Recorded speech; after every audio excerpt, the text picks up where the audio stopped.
Hey, New Life Church. My name's Jason Antal. I'm from the Greenbrier campus, and today we're going to be continuing on in our series on the life of David as we look at 2 Samuel chapter 5.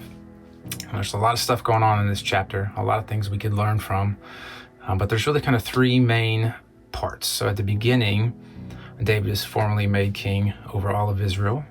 In the middle is where he kind of goes out and he takes over Jerusalem, and then at the end is where he's attacked by the Philistines. So there's a lot of stuff in there to take away from it. Even though there's a ton of material, I'm gonna be honest with you guys, it was really tough for me to kind of come up with what God wanted to say through this devotional today. And I think if I'm being honest with you, it's because I've been in a bit of a dry season. I don't know if you've ever been there. That's kind of where I've been. So I put this off and I put this off and I put this off, but finally enough was enough. I had to get this thing done. So I said, I'm gonna go for a walk. I'm going to listen to this verse or listen to this chapter on my Bible app a couple of times. I'm going to put on some worship music and I'm just going to wait on God. So that's what I did. Went for a walk, listened to the chapter a couple of times, put on some worship music. Just like he always does, God showed up. And just like he so often does, when I actually get intentional about seeking him, he had something to say for me, as well as for whatever it was that I was working on. It's such a great reminder that God loves us right where we are, but also too much to leave us there. He's always teaching us. There's never a wasted opportunity. And I love that about him. So we're going to look at the last part of chapter 5, specifically verses 17 through 25. So it starts out with chapter 5, verse 17 and 18. Talks about the Philistines' response to David becoming king over Israel. So verse 17 says, when the Philistines heard that David had been anointed king over Israel, they went up in full force to search for him. And I think this is our first takeaway from this chapter. Immediately after David becomes king, he is faced with resistance and opposition.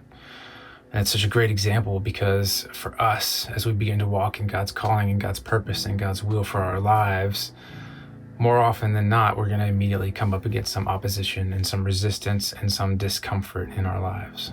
A really good friend of mine once said that if we don't every so often run up against the enemy, we might want to make sure that we're heading in the right direction. And so I think that's kind of our first lesson here, is that when we're walking in God's will for our lives, there will be resistance, there will be opposition, there will be discomfort, and we got to be prepared for that by being intentional in our prayer lives, in our time in the Word, and our time in worship. So now let's look at verses 18 and 19. I think this is where our next takeaway from chapter 5 is. It says, now the Philistines had come and spread out in the valley of Rephaim, so David inquired of the Lord, shall I go and attack the Philistines? Will you hand them over to me? And I love this about David because this is his first response to the conflict and resistance that he faced, was to take it to God, right? He didn't go to his mentor. He didn't gather his mighty men for advice. He took it to the one he knew he could trust. And that was straight to God. Our primary resource of strength and stability in the midst of the storms in our lives needs to be the one who's writing our story, the one who's weaving it all together, the one who's just waiting on us to simply get in his presence and seek his wisdom. And that's the Lord. And that's exactly what David did here. He did it again in verse 23 as the Philistines came at him again. He took it straight to the Lord. And then our third takeaway, in both cases, David's faced with resistance. He takes it to God. God answered. David said, should I go? God said, go. And in both cases, David didn't hesitate. He didn't try to spend time in prayer. He didn't try to meditate on what he thought he had heard. God said, go. So David went. And to me, that just kind of shows us that David had this long-standing and deep relationship with God, where first and foremost, he knew he had to take his troubles to him first, but then he also knew what his voice sounded like so that he knew what to listen for.